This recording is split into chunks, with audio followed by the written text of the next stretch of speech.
Hey guys, what's going on? It's Jags Money. I know it's been a little bit of a hiatus here on these character overviews and progressions and things like that, but we're back now and we're going to be talking about one of the most polarizing characters since P Plus has released, and it's going to be Bowser. I think anybody who remembers Blacklisted 5 will remember Malachi running through the entire tournament with Bowser in one of the earlier versions of P Plus and being like, what the hell is this? This is disgusting. So let's go over some of why that happened and where he stands now, right?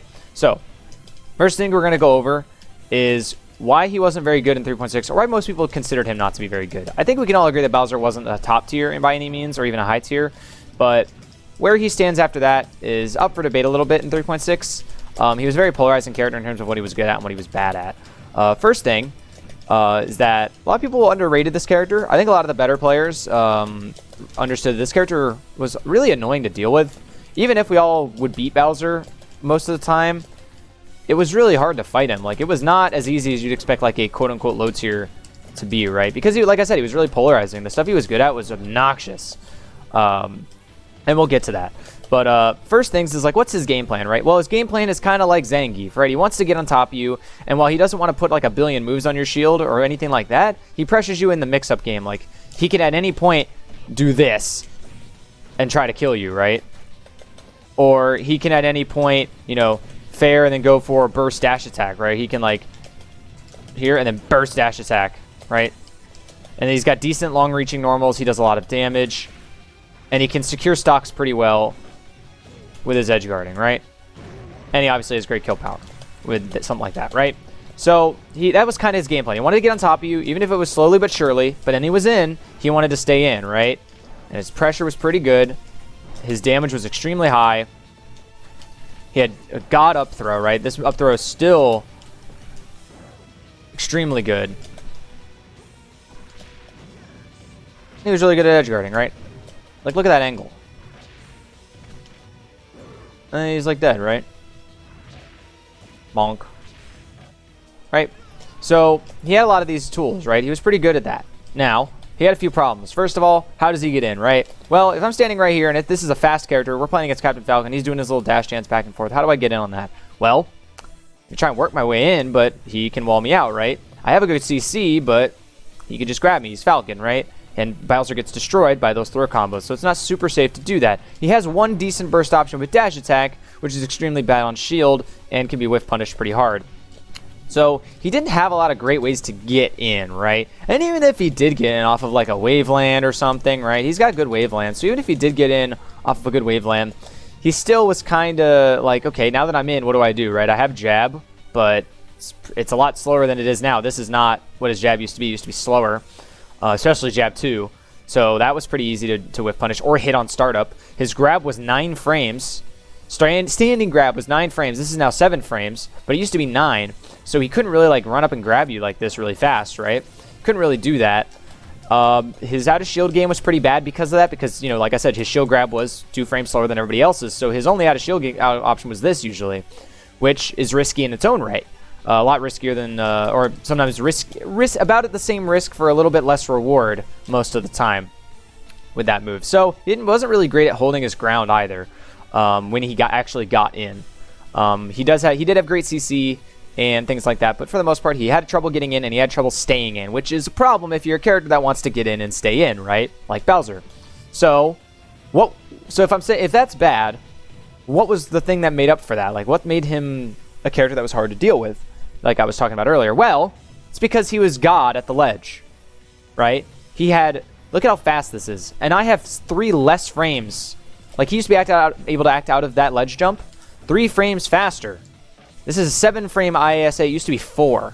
So his turning winner ledge dash used to be 3 frames faster, and any kind of turning winner aerial or action used to be 3 frames faster. So he was ridiculous at the ledge. On top of having this move, which I think everybody knows is crazy, this ledge get up attack, right? Hits really far, knocks down all the time, hits twice, hits back and front, like hits when he's going out and coming back. And it goes really far. So even if you're like sitting at max range shielding, he just comes back over here and he's fine, right? So he had that on top of turning winner ledge dash stuff, like turning winner ledge dash attack, turning winner ledge dash down smash, you know, right? Turning winner ledge dash forward tilt if I was good at it. Boom, right? Like turning winner ledge dash forward tilt. And that stuff, a lot of it was mostly invincible. And on top of that, he obviously just had, like, this, right? Or whatever. He had Turning Wind or Nair, which is really fast. So he was just really crazy at the ledge, which made it so that you really just didn't interact with him when he was at the ledge. Which, if you have a lead on Bowser, is whatever. But, like, if he somehow chipped you a little bit and got a little bit of a lead, he could just be over here, and if he decided not to interact with you, he could just not. Right? He can just only interact with you when he's fully invincible and has, like, some kind of stupid mix-up, right? And that was kind of what he did. And if you had a lead, you just didn't interact with him, which made him a very, you know, uninteractive character at the end of the day, right? Which is not great. So they tried to fix some of this by nerfing the ledge game and buffing a lot of his frame data to help him out when he actually got in, right? That was the point. And to help him get in a little bit, and I'll get to that. So first thing is with the ledge, like I was just talking about, they nerfed it to 7 frames IASA, right? So it's 3 frames slower on all accounts, which makes his ledge game still really good, but not quite as oppressive and godly as it was before, which means it's a little nicer to, you know, up his other stuff, right? So first thing that they did is they changed a lot of his frame data. So like his jump squat is now 5 frames. It used to be 6, right? His landing lag, like just jump empty landing lag, is now 5 instead of 6. He's now much faster of a character. His wave dash is a frame faster. So he's just all around a faster character and smoother to play with, right? They touched up a lot of his frame data elsewhere. His jabs are much better. His down tilt's better, right? So, and on top of that, his grab is better. This grab is now a 7-frame standing grab, just like most of the rest of the cast, right? Which makes the ability for to get his up throw started a lot nicer, right? Because his up throw is extremely good, so you want to be able to get access to this as much as you can, right? So that's a lot of his frame data stuff, right? So he's a lot easier to stay in due to the fact that you can't really interrupt his moves all as much as you could before. Now, it still doesn't mean he can't be whiff punished. That's still part of his downsides, but it's a lot harder to like interrupt his moves now. If he wants to throw out a move, he can do it now for the most part without being hindered, right? And a big thing was like this down smash used to be clankable. Now it is not. So, like I said, just gives him a little bit more staying power, right? Now, you just saw me shoot out a giant fireball out of my mouth. That is the next thing I'm going to go over, which helps him in his approach game. That is the fireball. It replaces the fire breath. When he doesn't have it, he gets access to this little bite move. When he does have it, he gets this cross-screen projectile, right? Does like 13%, 12%, something like that. The big thing about it, though, is that he can shoot this out and travel behind it, right? And that forces your opponent to block this or jump this or do something about this fireball. And at the same time, Bowser is making his approach, right? So now if we change him to shield, there we go. So now we see he has a shield. Has a lot of shield stun. I can run behind it, and now I can set up my stuff, right? And that works really well from like this range too. I shoot this, I can now run up, do something to him, right? If he decides to shield it or whatever. I can kind of do whatever I want if he is forced to shield it at a range where, you know, that's something I can do. So this helps him in his approach game, and not only does it help in his approach game, it's an extremely good universal tool, right? Like if I get Falcon off ledge, I can then shoot it at him off stage, right? I can just shoot that off stage, and he has to respect that. If that hits him, he's probably dead. On top of that, it's a combo tool. There are some times where you can combo into that fireball in times where Bowser would get nothing. It's a tool where he gets extra damage, where in 3.6 he would get nothing, right? So that's just a plus in every regard, right? So like, let me see if I can do something. Like if I can get up smash into that, right? If I didn't jump, that probably hits. But, you know, you get what I'm saying, right?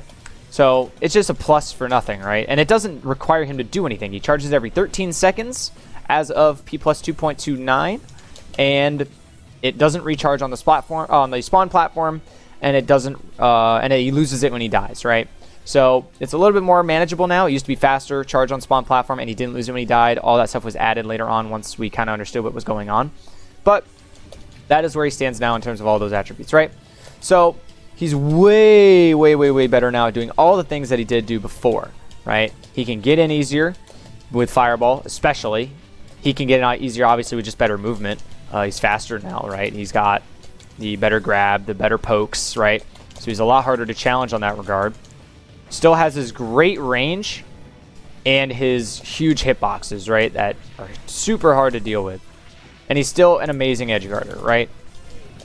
And he still has all his armor, which I know everybody loves, right? Kill power, edge guarding, all that good stuff. And now he has all those extra tools, right?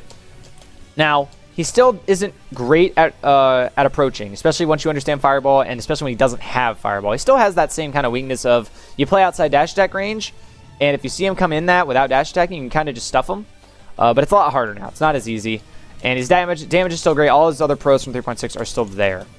So that's pretty much everything with Bowser. Nowadays, I think everybody understands that the character is a lot better, and he's something you actually have to fear when you're playing him. Whereas before, it was kind of like, as long as you understand what the Bowser's going to jank you out on at the ledge, you're pretty much fine. He's not as reliant on up B out of shield anymore, meaning that you have to respect his other out of shield options a little bit more, like fair out of shield or just shield grabbing, right? Which gets him a lot more of a reward than you know, up B did, right? Up B is just his safer, quicker one, right? So there you have it. This one wasn't as crazy as the other ones because I think everybody understands what was going on. I think now everyone agrees that he's in a pretty reasonable spot right now. He's still an annoying character to fight for a lot of matchups, but I mean, he's definitely not the biggest issue like he was before, right? Before he was a problem. Now, I think we all understand that he's pretty much fine. But if that's it, thank you guys for watching, and keep your eyes posted on other videos and stuff that I'm going to get back to now that I'm back from Undertow, and possibly going to other stuff later, but we'll see. And I'll catch you guys later.